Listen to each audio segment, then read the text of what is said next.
Students, आज पढ़ेंगे हम आपका part 2 SST class 8 NCERT civilising the native educating the nation. Civilising the native का मीन्स क्या करना, लोगों में सुधार लाना। ठीक है, नेटिव मीन्स जो लोग जिस जगह पे आप रहते हैं तो आप उस जगह के नेटिव हो जाते हैं, तो उन लोगों को सुधारना और एजुकेट करना नेशन को। ठीक है, देश को एजुकेट करना। ठीक है, तो हमने ये पढ़ लिया था यहाँ तक, है ना, कि जैसे कि जो ब्रिटिशर्स थे उन्होंने जब राज किया था तो उससे पीजेंट्स, नवाब्स, ये सब भी इम्पैक्ट हुए थे। तो इस चैप्टर में हमें ये पढ़ना था कैसे स्टूडेंट्स की लाइफ अफेक्ट हुई थी। तो ब्रिटिशर्स क्या करना चाहते थे, उनका एक कल्चरल मिशन भी था कि वो जो इंडिया के लोगों के कस्टम वैल्यूज़, मतलब जो जीने के तौर तरीके, कस्टम्स, जो वो ट्रेडिशन फॉलो करते हैं, जो उनके रीति रिवाज वगैरह, उनको चेंज करना चाहता था। और उनकी वैल्यूज़ जो उनकी और उनकी आदतें चेंज करना चाहते थे। ठीक है, तो फिर हमने पढ़ा था how the British saw education. ठीक है, ब्रिटिश ने एजुकेशन को कैसे देखा। ठीक है, उन्होंने 100 ऑफ ईयर्स इस पर डिबेट चला कि कैसे एजुकेशन होनी चाहिए। फिर जो ओरिएंटलिस्ट थे, मींस जो ओरिएंटलिस्ट कौन होते थे, जो लोकल लैंग्वेजेस, मतलब जो धर्म के बारे में पढ़ाया करते थे और जिनको बहुत सारी मतलब लैंग्वेजेस का भी ज्ञान होता था। तो जिन्हें बहुत सारी लैंग्वेजेस का ज्ञान होता था उसका नाम क्या था, उन्हें क्या बोलते थे, लिंग्विस्टिक। और ओरिएंटलिस्ट क्या होते थे, जो धर्म के बारे में, रिलीजन के बारे में ये सब पढ़ाते थे। तो हमने पढ़ा था कि जो विलियम जोन्स थे वो क्या थे, एक जूनियर जज थे जो कि सुप्रीम कोर्ट में आए थे कलकत्ता। अब कंपनी ने भेजा था, तो ये एक लिंग्विस्टिक थे, इन्हें बहुत सारी भाषा आती थी। और उन्होंने जो जो हमने इन्होंने पढ़ा था पोएट्री, रिलीजन के बारे में, साइंस, अर्थमेटिक, बहुत सारी इन्होंने एजुकेशन क्वालिफिकेशन थी इनकी। और जोन्स के साथ और जो थे थॉमस हेनरी, ये कॉलीब्रोक, ये भी इंटरेस्ट लेने लग गए थे और ये भी डिस्कवर कर रहे थे क्या क्या लैंग्वेज है, उनको ट्रांसलेट कर रहे थे संस्कृत और पर्शियन से इंग्लिश में। फिर जो जोन्स थे, सेलिब्रोक थे, उन्होंने क्या था, एक डीप रिस्पेक्ट थी इंडियन कल्चर के लिए। और वो अब क्या कर रहे थे, जो एंशंट पीरियड में टेक्स्ट था उससे डिस्कवर कर रहे थे। क्योंकि क्या था एंशंट टेक्स्ट, उनका ये मानना था एंशंट टेक्स्ट से ही पता चल सकता है हमें इंडियन जो हेरिटेज है उनकी सभ्यता के बारे में और उनकी विरासत के बारे में, और फ्यूचर में कैसे उससे डेवलपमेंट हो सकते हैं। ठीक है, तो उसके बाद पढ़ा था हमने कि ठीक है, तो ये ब्रिटिशर्स का क्या मानना था कि इससे सिर्फ ब्रिटिशर्स को भी हेल्प नहीं होगी इंडियन कल्चर के बारे में जानने में, बल्कि इंडियंस को भी हेल्प होगी, ताकि उनको उनकी विरासत के बारे में और जो उनका इतना अच्छा फेमस पास्ट था, ग्लोरियस, मतलब बहुत याद रखने वाला समय, उनको पता चलेगा। और ये जो ब्रिटिशर्स हैं इनके लिए क्या होंगे, गार्जियंस, मींस जैसे पेरेंट्स होते हैं, मींस जिन्होंने डिस्कवर किया है, तो और इंडियन कल्चर, और उनके मास्टर्स भी होंगे। तो इस आइडिया से कंपनी के ऑफिशियल्स के जो थे, कुछ की क्या हो गई, उनके साथ आर्ग्यूमेंट हो गई, आर्ग्यूमेंट हुई ब्रिटिश ऑफिशियल के साथ। तो जो ओरिएंटलिस्ट थे वो क्या चाहते थे कि क्या हो, जो संस्कृत और पर्शियन लिटरेचर है, पोएट्री है, इसके लिए इंस्टीट्यूशन हो। जो हिंदू और मुस्लिम्स हैं, जो पहले से जिस लैंग्वेज के साथ फैमिलियर है उसको पढ़ेंगे तो वो और भी उसके बारे में जान सकेंगे। और जो एलियन लैंग्वेज है जो उनके लिए, जो उन्हें समझ नहीं आती, वो नहीं पढ़ेंगे वो। और इससे क्या होगा, ब्रिटिशर्स के लिए जो नेटिव्स हैं, मतलब लोगों के प्रति क्या, लोगों के दिल में जगह बनेगी हमारे लिए, और तभी वो हमारे लिए अच्छे से काम करेंगे। ठीक है, तो मदरसा खोले गए कलकत्ता में 1781 में, जिसमें अरेबिक, पर्शियन, इस्लामिक लॉ पढ़ाया गया। हिंदू कॉलेज बनारस में पढ़ा, उसमें संस्कृत लैंग्वेज पढ़ाई गई, है ना। तो अब ये देखिए, monuments to Warren Hastings by Richard Westmacott in 1830। ठीक है, तो इस इमेज में क्या रिप्रेजेंट किया गया है आपको, ओरिएंटलिस्ट। ठीक है, तो ये बीच में कौन है, ओरिएंटलिस्ट है हेस्टिंग, इनका नाम है, मेजेस्टिक फिगर ऑफ हेस्टिंग। और यहाँ पर देखिए कौन बैठे हैं, मुंशी हैं। और ये क्या है, वर्नाकुलर, ये क्या है आपके दूसरी साइड में, पंडित।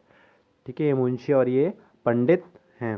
तो मुंशी कौन होते थे आपके, तो मुंशी वो लोग होते थे जिसे पर्शियन लैंग्वेज आती है और लोकल लैंग्वेज आती है, और जो एक लिख सकता है और पढ़ सकता है। तो हेस्टिंग को अदर जो इंडियन स्कॉलर्स थे, ठीक है, हेस्टिंग और जो दूसरे क्या थे आपके ओरिएंटलिस्ट, जो कि धर्म के बारे में प्रचार मतलब धर्म के बारे में पढ़ा करते थे और उसके बारे में डिस्कवर किया करते थे। उन्हें इंडियन स्कॉलर्स, इंडिया में जो पढ़े लिखे थे, उनकी मदद चाहिए होती थी वर्नैकुलर लैंग्वेज के लिए। क्या था वर्नैकुलर लैंग्वेज मीन्स जो एक देश में लोकल लैंग्वेज होती है वो बोली जाती है, ताकि उनके लोकल कस्टम्स लॉ के बारे में पता चल सके और वो उन्हें ट्रांसलेट कर सके, जो कि टैक्स एंशियन टैक्स में क्या लिखा है। तो हेस्टिंग ने इनिशिएटिव लिया, कलकत्ता मद्रास में सेटअप किया था, और ताकि उसमें एंशियन कस्टम कंट्री के क्या क्या है और ओरिएंटल लर्निंग उनके रिलीजन के बारे में और उनकी ग्लोरी, पास्ट ग्लोरी के बारे में बताया जाए। इससे क्या होगा, ब्रिटिशर्स के दिल में, उनकी लोगों के दिल में ब्रिटिशर्स के लिए रिस्पेक्ट होगी और इससे ब्रिटिश रूल कर पाएंगे। Not all official shared views, many were strong in their criticism. ठीक है, तो सभी जो ऑफिशियल्स थे वो इसके हित में नहीं थे, इसके फेवर में नहीं थे। तो कुछ ओरियलिस्ट क्या थे, इसके विरोध में थे, जो ओरिएंटलिस्ट थे, जो कि पढ़ाई ये रिलीजन्स की बातें क्या करना चाहते थे, डिस्कवर करना चाहते थे और लोगों को बताना चाहते थे उनके धर्म के बारे में, मतलब रिलीजन के बारे में। ठीक है, ओरिएंटलिस्ट क्या होते हैं, देखिए यहाँ पर definition, those with a scholarly knowledge of the language and culture of Asia. ठीक है, मतलब वो लोग जिसको नॉलेज हो लैंग्वेज की और कल्चर ऑफ एशिया। ठीक है, जैसे एशिया के रीजन हो गए आपके चाइना, जापान, इंडिया और ऐसे ही मालदीव्स, है ना। तो ये वाले रीजन के जिन्हें पूरी नॉलेज होती है लैंग्वेज की और कल्चर की, उसे ओरिएंटलिस्ट बोलते हैं। ऐसे ही मुंशी क्या होता है, एक पर्सन जो लिख सकता है और पढ़ सकता है पर्शियन।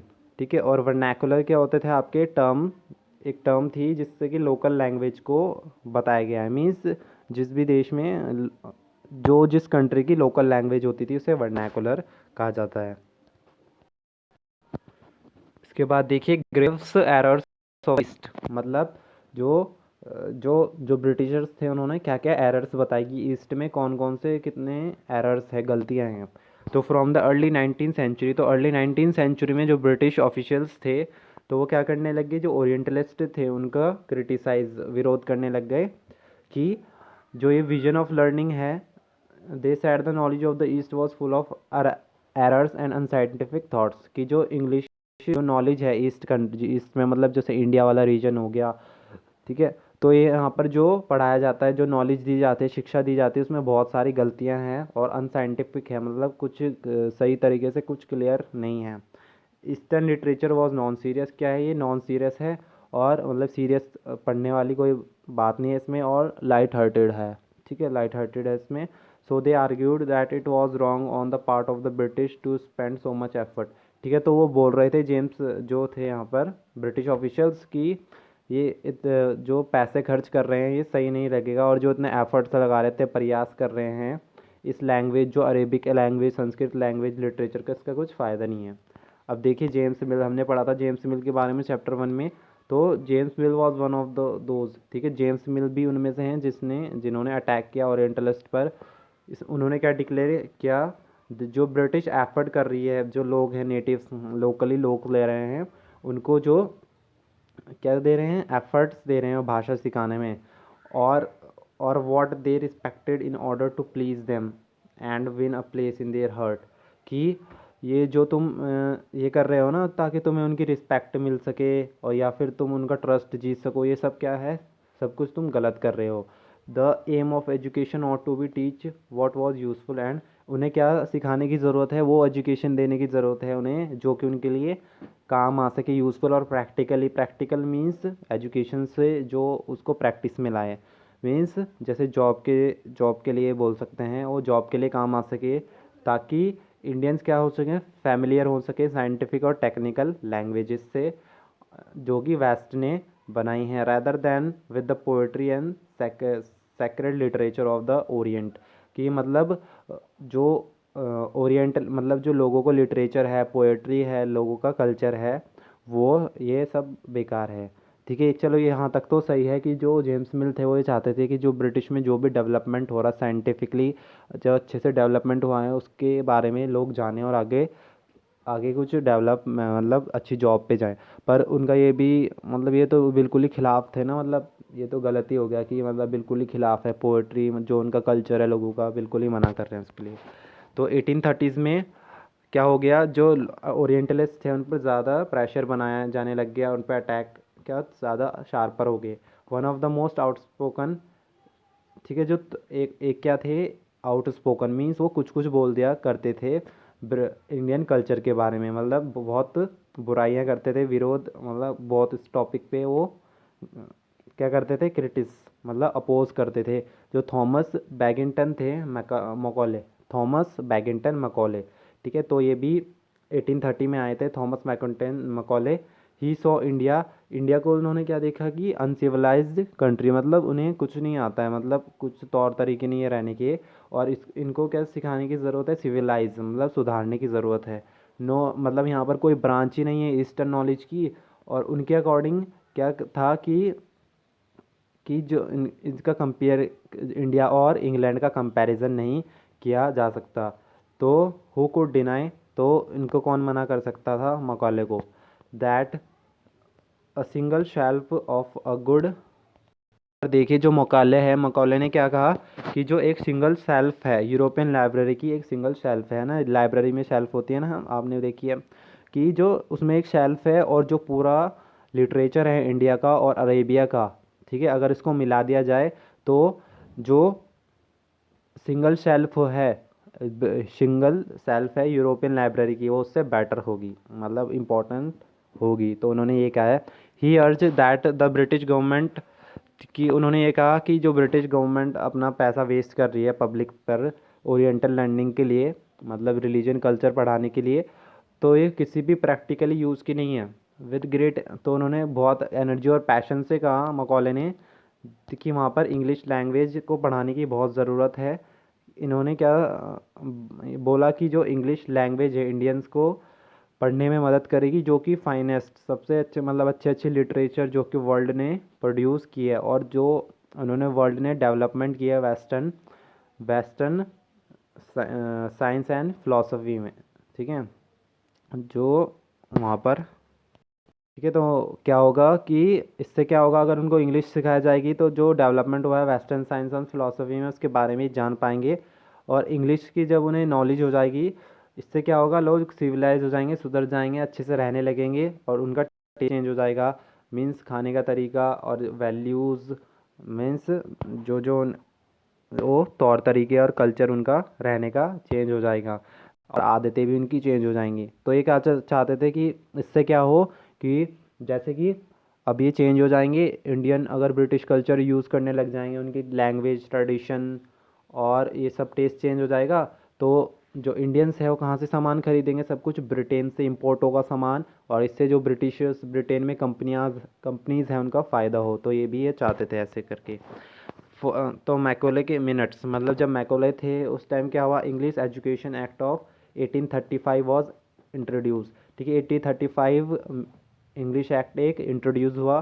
तो the decision was to make English the medium of structure, मतलब क्या डिसीजन लिया गया, जो इंग्लिश है लैंग्वेज इसको हायर एजुकेशन के लिए यूज़ किया जाए, और जो ओरिएंटल इंस्टीट्यूशन है इनका प्रमोशन बंद किया जाए, इनको आगे मतलब इनमें जो टीचिंग हो रही है, मतलब सिखाया जा रहा है, सब बंद किया जाए। जैसे कि कलकत्ता, मद्रास और बनारस में संस्कृत कॉलेज था। दिस इंस्टीट्यूशन, मतलब उन्होंने क्या बोला कि जो ये इंस्टीट्यूशन है कैसा है, टेम्पल ऑफ डार्कनेस, मतलब अंधेरे के मंदिर हैं, ठीक है, अंधेरों के मंदिर हैं ये जो इंस्टीट्यूशन है, that were falling of themselves into decay, ठीक है, जो खुद को क्या कर रहे हैं, गिरा रहे हैं एक तरीके से। English text books now began to be produce for the school, ठीक है, अब क्या होने लग गई, इंग्लिश टेक्स्ट बुक्स प्रोड्यूस होने लग गई स्कूल के लिए। अब यहाँ पर देखिए लैंग्वेज ऑफ द वाइज, ठीक है, तो इसमें यही है कि जो मकौले थे जो, तो किस पे जोर कर रहे थे कि ताकि लोग इंग्लिश सीख सकें। तो मैकाले ने क्या कहा कि जो सभी पार्टी से अग्री हैं कि इस पॉइंट पर कि जो ये कॉमनली स्पोकन लैंग्वेज है नेटिव्स की, ठीक है, जो ये भाषा है ओरिएंटलिस्ट वाली, जो ओरिएंटलिस्ट सपोर्ट कर रहे हैं, जिसे इंडिया में बोली जाती है लोकल लैंग्वेज, क्या है, बहुत ख़राब है ना, इसमें कुछ लिटरेचर है, ना ही साइंटिफिक इन्फॉर्मेशन है, और ये क्या है, बहुत गरीब है लोगों के लिए। और इसमें कुछ ऐसा भी नहीं है जो लोगों को सिखा सके जिससे आगे जाके वो कुछ बन सकें, और इसमें कुछ ऐसी भी चीज़ नहीं है जो कि वैल्यूएबल है और जिसको अच्छे से समझा जा सके आगे। सो ये जो थे मैकॉले ने इन्हें ऐसा कहा था। अब देखिए एजुकेशन फॉर कॉमर्स, ठीक है। सो अब देखिए एजुकेशन फॉर कॉमर्स मीन्स पढ़ाई किसके लिए, व्यापार के लिए। तो 1854 में जो कोर्ट ऑफ डायरेक्टर्स थे ईस्ट इंडिया कंपनी के in London sent an educational dispatch, ठीक है। तो हमने पहले भी पढ़ा है कि जो पहले ब्रिटिशर्स नहीं आए थे, पहले एक कंपनी आई थी सिर्फ व्यापार करने के लिए, ईस्ट इंडिया कंपनी, और जैसे उन्होंने कमज़ोरियाँ पता चली इंडिया की तो उन्होंने उस पर कब्ज़ा कर दिया। तो 1854 में जो कोर्ट ऑफ डायरेक्टर थे ईस्ट इंडिया कंपनी के लंदन में, उन्होंने एक एजुकेशनल डिस्पैच भेजा। एजुकेशनल डिस्पैच क्या होता है अभी आगे पढ़ेंगे हम। To the governor general in India, तो जो गवर्नर जनरल थे, हमने पढ़ा है ना, गवर्नर जनरल होते थे पहले जो इंडिया में ही क्या करते थे, उसको कॉलोनियल रूल करते थे वो। इशूड बाय चार्ल्स वुड, तो ये जो एजुकेशनल डिस्पैच था चार्ल्स वुड ने निकाला था, इशू किया था। वो कौन थे, प्रेसिडेंट थे, board of control of the company. जैसे प्रेसिडेंट होता है ना कंट्री के जो फैसले लेते हैं, तो ऐसे ही वो बोर्ड्स ऑफ क्या थे, ऐसे ही वो चार्ल्स वुड थे president of board of control of company के। तो it has come to be known as, और इसको किस नाम से जाना गया, वुड्स डिस्पैच। तो वुड डिस्पैच जो आपका ये क्या था, आपका जो एजुकेशनल डिस्पैच था ये क्या था, इसमें एजुकेशनल पॉलिसी थी, मतलब कैसे इंडिया को कैसे रूल्स एंड रेगुलेशन निकाले जाएंगे, कैसे वो पढ़ाई करेंगे, और क्या क्या पॉलिसीज़ है एजुकेशनल की जो कि फॉलो होंगी इंडिया में। तो उसमें एजुकेशन डिस्पैच में ये सब था। It emphasise only again the practical benefit of a system of European learning and oppose oriental. इसमें दोबारा से क्या था कि किस पे जोर दिया जा रहा था कि प्रैक्टिकल लर्निंग हो, मतलब जो व्यवहार हो लोगों का वो सुधर सके। और जो इसमें किसका सपोर्ट हो रहा था, यूरोपियन लर्निंग का, मीन्स जैसे अमेरिकन लैंग्वेज हो गई आपकी, और जो वेस्टर्न लैंग्वेज होगी उसका सपोर्ट किया जा रहा था, और ओरिएंटल नॉलेज का क्या किया जा रहा था, अपोज किया जा रहा था, ठीक है। जैसे कि मकौले ने 1830 में क्या किया था, विरोध किया था और वेस्टर्न लैंग्वेज को सपोर्ट किया था। ऐसे ही यहाँ पर जो चार्ल्स वुड थे इन्होंने भी जो आपका एजुकेशन डिस्पैच में क्या किया इसमें आउट एजुकेशनल पॉलिसी निकाली, जिसमें दोबारा से क्या किया गया था, ओरिएंटल लैंग्वेज को अपोज किया गया था और वेस्टर्न लर्निंग को, यूरोपियन लर्निंग को सपोर्ट किया गया था। One of the practical uses of the dispatch pointed to was economic, ठीक है। जो इसका प्रैक्टिकल यूज़ था जो बताया गया है आपका, एक प्रैक्टिकल यूजेस ऑफ डिस्पैच, तो एजुकेशनल डिस्पैच था, इसमें क्या था, वन ऑफ द इसका प्रैक्टिकल यूज़ कि लोग इससे पैसा कमा पाएंगे, और यूरोपियन लर्निंग से क्या होगा, लोग क्या करेंगे, ट्रेड, मतलब उनका ट्रेड बढ़ेगा, व्यापार बढ़ेगा, और उनसे उनको इंडिया को क्या होगा, बहुत फ़ायदा होगा कॉमर्स और ट्रेड मार्केट में। एंड मेक देम सी, और इससे क्या होगा, जब वो इस फील्ड में डेवलप होंगे तो उन्हें इन चीज़ की इम्पोर्टेंस पता चल पाएगी, ठीक है। तो इससे क्या होगा, उनको लोगों को ये भी पता चलेगा कि जब रिसोर्स का डेवलपमेंट होगा तो कंट्री को कितना फ़ायदा होगा। तो इंट्रोड्यूसिंग दैम टू यूरोप, तो वो क्या करना चाहते थे, ये सब यहाँ पर मेन मोटिव क्या था, यहाँ पर ये सब किस लिए किया जा रहा था, ताकि जो यूरोपियंस वे ऑफ लाइफ को वो अपना सके, जैसे कि यूरोपियन रहते हैं, और इससे क्या उनकी चेंज और डिज़ायर टेस्ट, मतलब उनका टेस्ट और उनकी आदतें और उनका टेस्ट जो खाते हैं, डिज़ायर जो उनकी इच्छाएं चेंज हो सकें, और एक डिमांड हो किसकी, ब्रिटिश गुड्स की इंडियन के लिए, ठीक है। वही चाहते थे जैसे कि अगर वो इंग्लिश ब्रिटिशर्स की तरह रहने लग जाएंगे तो उन्हें किसकी डिमांड होगी, ब्रिटिश गुड्स की, जैसे वो ब्रिटिश यूज़ करते हैं। और फिर जो इंडिया के लोग हैं वो कहाँ से चीज़ें खरीदना शुरू कर देंगे, जो यूरोप में बनाई जाती हैं। तो मेन उनका मोटिव यही था यहाँ पर। अब देखिए जो यहाँ पर वो डिस्पैच थे उन्होंने भी ये आर्ग्यूमेंट किए कि यूरोपियन लर्निंग को ज़्यादा सपोर्ट करना चाहिए। इससे क्या होगा, जो इंडियंस है उनका मोरल कैरेक्टर, मीन्स उनकी बॉडी लैंग्वेज, स्पीकिंग लैंग्वेज, रहने के तरीके क्या हो जाएंगे, अच्छे हो जाएंगे। It would make truthful and honest, वो क्या होंगे, इससे सच्चे होंगे, ईमानदार होंगे, और इससे क्या होगा, हमारी कंपनी में जो सिविल सर्वेंट चाहिए, सब सिविल सर्वेंट मीन्स मतलब सस्ते में नौकर, है ना, एक तरीके से क्या हो जाएंगे, अगर हम उनको ये सब सिखा देंगे तो हमारे जैसे हो जाएंगे, तो इससे हमारी सर्वेंट की नीड भी पूरी हो जाएगी जिससे वो काम करवा सकें। The literature of the east was not only full of grey, जो अब ये क्या करना इन्होंने भी क्या की, जो इंडिया का कल्चर है और जो यहाँ पर लैंग्वेज है इसकी क्या की बुराई की, कि जो इसमें कल्चर है वो क्या है, उसमें बहुत सारी गलतियाँ हैं, और it could also not instil in sense of duty, इससे क्या है लोग इसको पढ़ के क्या नहीं कर पाते, अपनी सेंस ऑफ ड्यूटी नहीं है लोगों में, मीन्स अपने काम को करने के प्रति क्या नहीं है, ईमानदारी नहीं है, और कमिटमेंट नहीं है, कमिटमेंट मीन्स एक डेडिकेशन नहीं है, nor could it develop the skills, और इसमें जो आगे चलाने के लिए मतलब देश को चलाने के लिए या फिर जो रहने के लिए अच्छे से डेवलप स्किल्स चाहिए इस कल्चर से, वो भी हमें पता नहीं चलती है। Following the 1854 dispatch several measures were introduce by the British. तो अब क्या था देखिए, फॉलोइंग द 1854, जो 1854 में डिस्पैच आया था, तो कुछ क्या स्टेप्स लिए गए थे ब्रिटिश द्वारा, education department of the government, ठीक है, तो एजुकेशन डिपार्टमेंट गवर्नमेंट की सेटअप हुई ताकि क्या हो, उनका जो भी एजुकेशन से रिगार्डिंग मैटर है, ठीक है, एजुकेशन का लेकर जो भी लड़ाइयाँ हो रही हैं, मैटर हो रहे हैं, उसके ऊपर उनका कंट्रोल हो। स्टेप्स वर टेकन, ठीक है, स्टेप्स लिए गए ताकि क्या हो, सिस्टम ऑफ यूनिवर्सिटी, ठीक है, यूनिवर्सिटी एजुकेशन हो, मतलब यूनिवर्सिटी भी ओपन हो यहाँ पर। तो 1857 में जब सिपाही रोज इन रिवॉल्ट, ठीक है, जब सिपाही म्यूटिनी हुई थी, हमने पढ़ा था चैप्टर नंबर 3 में, है ना, तो मेरठ और दिल्ली में हुई थी, तो यूनिवर्सिटी कहाँ इस्टेब्लिश हो चुकी थी पहले ही, कलकत्ता और मद्रास एंड बॉम्बे में। Attempts were also made to bring out changes within system of school education, ठीक है, तो अटैम्प्ट ये भी अटैम्प्ट किया गया कि क्या आ सके, चेंजेस आ सके, सिस्टम ऑफ स्कूल एजुकेशन में भी चेंजेस आ सकें। अब ये देखिए एन आर्ग्यूमेंट, इसमें भी जो वुड डिस्पैच है इन्होंने भी क्या क्या है, अपोज किया है ओरिएंटल लर्निंग का, और किसका सपोर्ट किया है, कौन सी लैंग्वेज का, जैसे फिलॉसफी, लिटरेचर और यूरोपियन लैंग्वेज, है ना, तो ये पढ़ाई जाए, इनका इन्होंने सपोर्ट किया है। वो ये सब लैंग्वेज देखना चाहते थे जिससे कि यहाँ पर डेवलपमेंट हो सके। तो ये आपकी बॉम्बे यूनिवर्सिटी है 19 सेंचुरी में, ठीक है। The demand of moral education, ठीक है, मोरल एजुकेशन की डिमांड,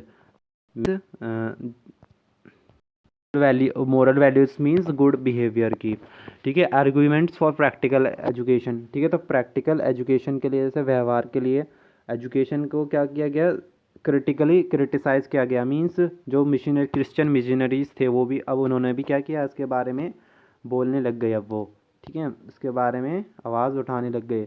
इन इंडिया तो 19 सेंचुरी में मिशनरीज थे, मिशनरीज क्रिश्चियन मिशनरीज क्या थे, एक तो आपके ब्रिटिशर्स थे, और क्रिश्चियन मिशनरीज क्या होते थे, जो कि आपका आए थे अपने धर्म को फैलाने आए थे, है ना, तो जो धर्म का प्रचार करते हैं अपने, ये बेसिकली क्रिश्चियन जो धर्म था उसका प्रचार करने आए थे। तो ये भी आए इंडिया में 19 सेंचुरी में, और इन्होंने क्या देखा कि जो एजुकेशन है यहाँ पर लोगों की, ये इसमें सुधार होना चाहिए, और इनके मोरल कैरेक्टर में भी क्या आना चाहिए, सुधार आना चाहिए, व्यवहार में भी सुधार आना चाहिए। और ये किसके थ्रू हो सकता है, सिर्फ क्रिश्चियन एजुकेशन के थ्रू हो सकता है।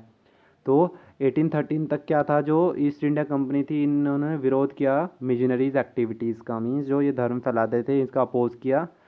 उनको ये डर लग रहा था कि अगर मिशनरीज एक्टिविटी आ जाएंगी तो लोग क्या हो जाएंगे, जो और भी पॉपुलेशन है, लोकल पॉपुलेशन, और ये किसके अगेंस्ट हो जाएंगे, ब्रिटिश पावर के अगेंस्ट हो जाएंगे, और शक करेंगे कि ब्रिटिश क्या कर रही है इंडिया में।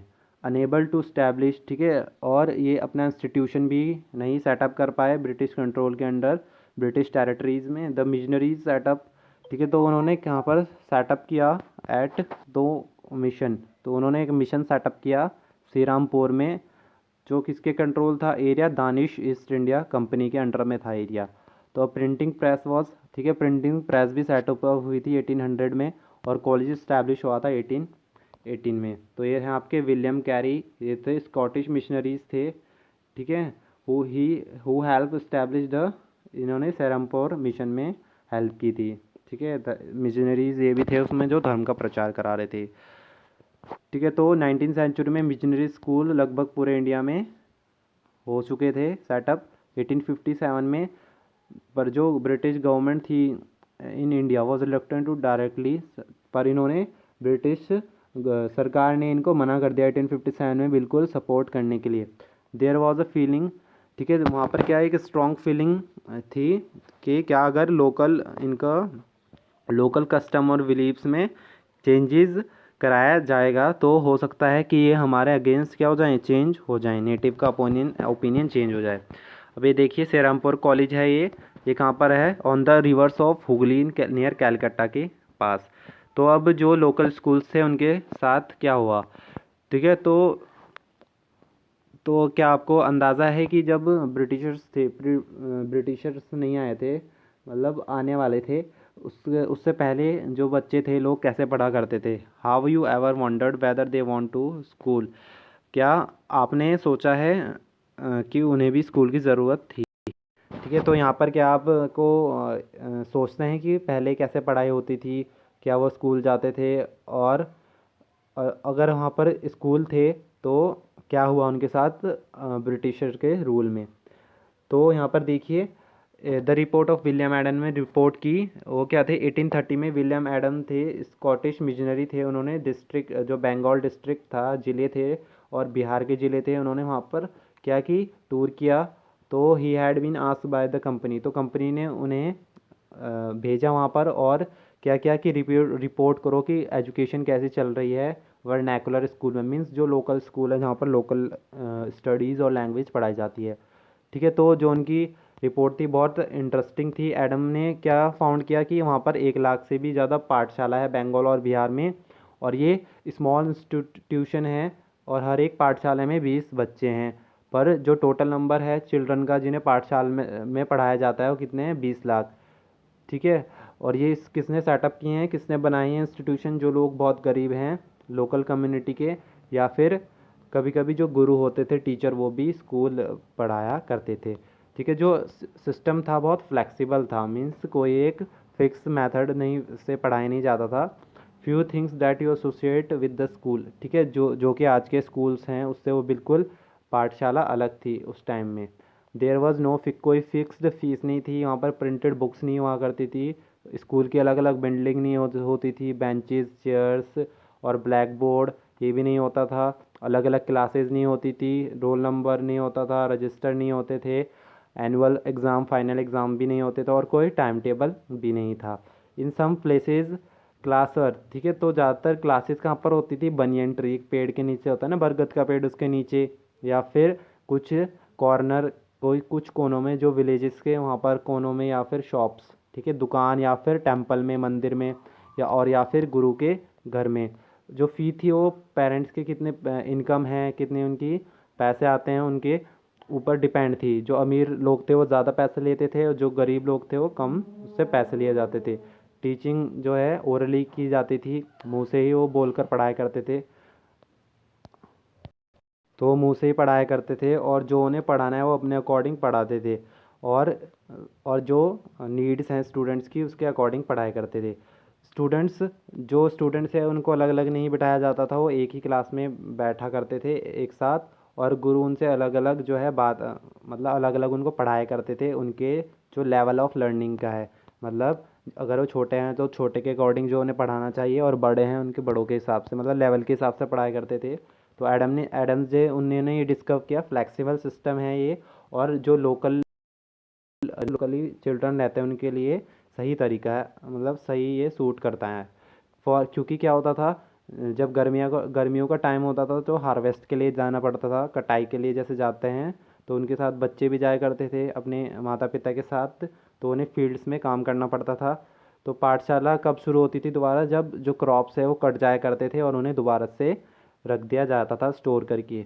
इसका मतलब क्या है कि हर एक चाइल्ड जो था फैमिली का कब पढ़ पाएगा, मतलब इससे क्या होता था कि जो हर एक चाइल्ड फैमिली का वो पढ़ सकता था। तो स्टूडेंट्स वीडियो काफ़ी लंबा हो गया है, ये पढ़ेंगे अब आपका नेक्स्ट पार्ट में, न्यू रूटीन्स न्यू लॉज। ठीक है, तो ये पढ़ेंगे हम नेक्स्ट पार्ट में आपका। Thank you.